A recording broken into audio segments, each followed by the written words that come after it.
নমস্কার বন্ধুরা, আশা করি সবাই খুব ভালো আছো। শুভমিতা ব্লগে সবাইকে স্বাগত জানাই। আজকে তোমাদের সাথে শেয়ার করব মাছ দিয়ে লাউ পাতার রেসিপি। অল্প মাছ দিয়ে আর অল্প লাউ পাতা দিয়ে এইভাবে যদি তোমরা রেসিপিটা বানিয়ে নাও তাহলে কিন্তু একঘেয়েমি মাছের রেসিপি ছেড়ে একটু অন্যরকম ভাবে রেসিপিটা বানানোও হলো, আর কিন্তু অল্প মাছ দিয়ে পুরো পরিবারের জন্য এই রেসিপিটা বানানো হয়ে যাবে। খেতেও অপূর্ব লাগে। তবে বন্ধুরা, তোমরা বাড়িতে অবশ্যই একবার হলেও এইভাবে এই রেসিপিটা বানিয়ে আমায় কমেন্ট করে জানাতে ভুলো না কিন্তু রেসিপিটা তোমাদের কেমন লাগলো। তাহলে চলো বন্ধুরা, রেসিপিটা দেখে নেওয়া যাক। রেসিপিটা কেউ স্কিপ করো না। স্কিপ করলে আমি কি পদ্ধতিতে রেসিপিটা বানালাম বা কি কি মশলা অ্যাড করলাম সেটা তোমরা মিস করে যাবে, তখন হয়তো রেসিপিটা খেতে এতটা ভালো হবে না। প্রথমেই আমি কয়েকটা লাউ পাতা কেটে নিচ্ছি। এই রেসিপিটার জন্য যদি একদম কচি লাউ পাতার ব্যবহার করা হয় তাহলে কিন্তু খেতে সবচেয়ে বেশি ভালো লাগবে। এই জন্য দেখো, এখানে আমি 3টে মতো কচি লাউ পাতা কেটে নিচ্ছি। পাতার পরিমাণ কিন্তু খুব বেশি দিলে রেসিপিটা খেতে ভালো লাগবে না। তোমরা অবশ্যই ওই 3 থেকে 4টে মতো পাতারই ব্যবহার করো। পাতাগুলো কেটে নিয়েছি, আর এইদিকে দেখো আমি মাছ নিয়ে নিয়েছি। এখানে আমি 3 পিস মাছকে ছোট ছোট টুকরো করে কেটেছি।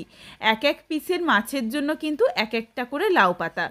এই ভেবেই তোমরা পরিমাণটা নিয়ে নিও। মাছের মধ্যে দিয়ে দিলাম অল্প পরিমাণে লবণ, হলুদ গুঁড়ো আর লঙ্কার গুঁড়ো। এরপর মাছটা ভালোভাবে মেখে নিয়ে 10 মিনিটের জন্য রেস্টে রাখবো। এখানে কিন্তু তোমরা তোমাদের পছন্দ মতো যে কোনো মাছের ব্যবহার করতে পারো, কোনো অসুবিধে নেই। সব মাছ দিয়েই দারুণ লাগবে খেতে। লাউ পাতাগুলো গোটা অবস্থাতেই ভালোভাবে পরিষ্কার করে ধুয়ে নিয়েছি।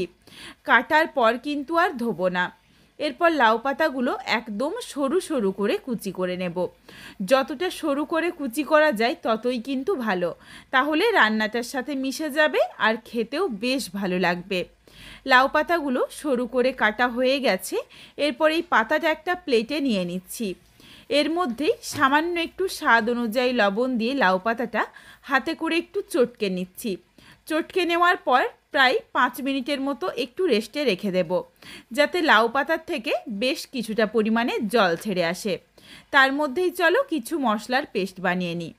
মিক্সিং জারে প্রথমেই নিয়েছি হাফ চামচ হলুদ সর্ষে, হাফ চামচ রাই সর্ষে, আর হাফ চামচের থেকে একটু বেশি পরিমাণে নিয়েছি পোস্ত, একটা কাঁচা লঙ্কা, একটা শুকনো লঙ্কা, আর সামান্য একটু লবণ দিয়ে দিলাম। আর দিয়ে দিলাম প্রায় 5-6 কোয়ার মতো রসুন। এরপর সামান্য একটু জল দিয়ে মশলাটা একদম মিহি করে পেস্ট করে রাখছি। এই রেসিপিটার মধ্যে কিন্তু আদার ব্যবহার হবে না। মশলাটা দেখো একদম মিহি করে বেটে নিয়েছি, আর এইদিকে দেখো 5 মিনিট মতো হয়ে গেছে। লাউ পাতাটা হাতে করে চেপে নিলাম। লাউ পাতার থেকে বেশ কিছুটা জল ছেড়েছিল, সেই জলটা ফেলে দিয়েছি। এরপর কড়াই গরম করে প্রথমেই বেশ কিছুটা সর্ষের তেল ভালোভাবে গরম করে নিয়েছি। তেল গরম হয়ে যাওয়ার পর একে একে মশলা দিয়ে মেখে রাখা মাছের টুকরোগুলো দিয়ে দিলাম। এরপর উল্টে পাল্টে একটু লালচে রং ধরিয়ে মাছগুলো ভেজে নেব। তবে এই রেসিপিটার জন্য কিন্তু খুব বেশি কড়া করে একদমই মাছ ভাজবে না, শুধুমাত্র হালকা একটা লালচে রং ধরে গেলেই হবে। একদমই দেখো নরম করে মাছটা ভেজে নিয়েছি, তাহলেই কিন্তু এই রেসিপিটা খেতে সবচেয়ে বেশি ভালো লাগবে। মাছগুলো ভাজা হয়ে গেছে, তেলটা ঝরিয়ে তুলে রাখলাম। কড়াইয়ের মধ্যে বাকি যেটুকু তেল রয়েছে এই তেলেই দিয়ে দিয়েছি চেপে নেওয়া লাউ পাতাটা। লাউ পাতাটা দেখো আরও কিছুক্ষণ পরে আবারও একবার চেপে নিয়েছি, আবারও বেশ কিছুটা জল ছেড়েছে। লাউ পাতাটা দেওয়ার পর প্রায় মিনিট 2 সময় নিয়ে লাউ পাতাটাকে একটু হালকা করে ভেজে নেব। একটু নাড়াচাড়া করতে করতেই দেখো লাউ পাতার গায়ের জলটুকু শুকিয়ে গেছে আর বেশ ঝরঝরে হয়ে গেছে। এরপর লাউ পাতাটা তুলে রাখলাম। এই কড়াইয়ের মধ্যেই আবারও অল্প পরিমাণে সর্ষের তেল অ্যাড করে নিচ্ছি। রান্নাটা অবশ্যই সর্ষের তেলেই করতে হবে, তাহলে সর্ষের তেলের যে একটা ঝাঁঝালো গন্ধ, এটা কিন্তু বেশ ভালো লাগে। তেলটা ভালোভাবে গরম হয়ে গেছে। এরপর ফোড়নে দিচ্ছি সামান্য একটু কালো জিরে। ফোড়নটা থেকে যখন সুন্দর একটা গন্ধ এসেছে, এরপর দিয়ে দিলাম মাঝারি সাইজের একটা পেঁয়াজ কুচি। এই রেসিপিটার মধ্যে কিন্তু অল্প মশলার ব্যবহার হয়, অথচ খেতেও বেশ ভালো লাগে। পেঁয়াজ কুচি দিয়ে নাড়াচাড়া করে পেঁয়াজটা একদমই হালকা করে একটু ভেজে নেব। খুব বেশি লালচে করে কিন্তু ভাজলেও ভালো লাগবে না। হালকা করে দেখো পেঁয়াজটা ভাজা হয়ে গেছে। এরপর দিয়ে দিলাম বড় সাইজের একটা টমেটো কুচি। টমেটোর পরিমাণটা একটু বেশি দিলাম। টমেটো দেওয়ার পর সামান্য একটু লবণ দিয়ে দিচ্ছি যাতে সহজেই টমেটোটা নরম হয়ে যায়। এরপর নাড়াচাড়া করে আবারও বেশ কিছুক্ষণের জন্য একটু পেঁয়াজ আর টমেটোটা ভেজে নিচ্ছি। কিছুক্ষণ নাড়াচাড়া করতে করতেই দেখো টমেটোটা কিন্তু সুন্দরভাবে নরম হয়ে গেছে, একদম প্রায় গলে এসেছে। এরপর এর সাথে কিছু গুঁড়ো মশলা অ্যাড করছি। প্রথমেই দিয়ে দিলাম খুবই সামান্য একটু হলুদের গুঁড়ো, অল্প পরিমাণে দিয়ে দিয়েছি জিরের গুঁড়ো আর ধনের গুঁড়ো। আশা করছি গুঁড়ো মশলাগুলো তোমরা দেখেই বুঝতে পেরেছো যে ঠিক কতটা অল্প মশলার ব্যবহার করেছি। গুঁড়ো মশলাগুলো দিয়ে নাড়াচাড়া করে একবার মিশিয়ে নিয়ে দিয়ে দিলাম বেটে রাখা মশলার পেস্ট। এই মশলাটা দিয়ে নাড়াচাড়া করে প্রায় 1 মিনিটের মতো গ্যাসের ফ্লেম লোতে করে একটু কষিয়ে নিচ্ছি। খুব বেশি কষানোর দরকার নেই, অল্প অল্প করে দেখো তেলটা ছাড়তে শুরু করেছে মশলার।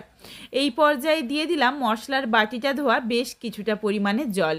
এই রেসিপিটা কিন্তু একটু শুকনো শুকনো খেতেই ভালো লাগে। জলটা দিয়ে ভালোভাবে মিশিয়ে নিয়েছি। এরপর এই গ্রেভিটা ফুটে যাওয়া অবধি অপেক্ষা করব। সুন্দরভাবে দেখো ফুটে উঠেছে। এরপর দিয়ে দিচ্ছি ভেজে রাখা মাছ আর ভেজে রাখা লাউ পাতা। লাউ পাতা কিন্তু যেটুকু মনে হচ্ছে রান্নার পর কিন্তু এটাই দেখো বেশ অনেকটা মনে হবে, তার কারণ এই গ্রেভির মধ্যে মিশে গেলেই কিন্তু বেশ অনেকটা লাগে। খুব বেশি লাউ পাতা দিলে আমার মনে হয় রেসিপিটা এতটা খেতে ভালো লাগবে না। অল্প লাউ পাতা দিয়েই আর অল্প মাছ দিয়েই কিন্তু রেসিপিটা অসাধারণ লাগে খেতে। গরম ভাতের সাথে মাছের এই রেসিপিটা থাকলেই যেন আর অন্য কিচ্ছুর দরকার পড়ে না।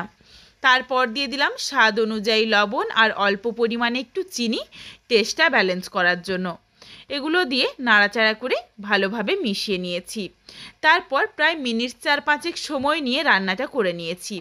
মশলার মধ্যে মাছটা বেশ কিছুক্ষণ রান্না হয়েছে, এতে কিন্তু মশলাগুলোর ফ্লেভার খুব ভালোভাবে মাছের সাথে মিশে গেছে। এরপর রেসিপিটা নাবিয়ে নেব। নাবিয়ে নেওয়ার আগে দিয়ে দিলাম বেশ কিছুটা ফ্রেশ ধনেপাতা কুচি আর একটা চেরা কাঁচা লঙ্কা। এগুলো দিয়ে নাড়াচাড়া করে মিশিয়ে নিয়েই গ্যাসের ফ্লেমটা অফ করে দিলাম। গ্যাসের ফ্লেম অফ করার পরেই দিয়ে দিচ্ছি 1 চামচ পরিমাণে কাঁচা সর্ষের তেল। এই কাঁচা সর্ষের তেলের গন্ধটা কিন্তু বেশ ভালো লাগে। এরপর চলো রেসিপিটা নাবিয়ে নিই। বন্ধুরা, তোমরা তো মাছের অনেক ধরনের রেসিপি খেয়েছো, তবে তোমাদের কাছে আমার অনুরোধ রইল বাড়িতে অবশ্যই একবার হলেও যে কোনো মাছ দিয়ে, রুই হোক, কাতলা বা যে কোনো কাটা মাছ দিয়ে, বা চাইলে কিন্তু ছোট মাছ দিয়েও করা যেতে পারে, যে কোনো মাছ দিয়ে একবার হলেও এই রেসিপিটা বানিয়ে আমায় কমেন্ট করে জানাতে ভুলো না কিন্তু রেসিপিটা তোমাদের কেমন লাগলো। রেসিপিটা তোমাদের যদি ভালো লাগে তাহলে লাইক করো, শেয়ার করে বন্ধুদের দেখার সুযোগ করে দিও। তোমরা যদি আরও এই ধরনের নিত্য নতুন ঘরোয়া রেসিপি পেতে চাও তাহলে অবশ্যই আমার চ্যানেলটিকে সাবস্ক্রাইব করে পাশে থাকা বেলটি অন করে অল নোটিফিকেশান অন করে দিও, যাতে আমার প্রত্যেকটা রেসিপির নোটিফিকেশান সবার প্রথমে তোমাদের কাছে পৌঁছে যায়। আবারও খুব শীঘ্রই হাজির হচ্ছি নতুন কোনো এক ঘরোয়া রেসিপি নিয়ে। পরবর্তী রেসিপি দেখার আমন্ত্রণ রইল। পুরো ভিডিওটা দেখার জন্য অনেক অনেক ধন্যবাদ। তাহলে আজকে আসি, সবাই ভালো থেকো, সুস্থ থেকো।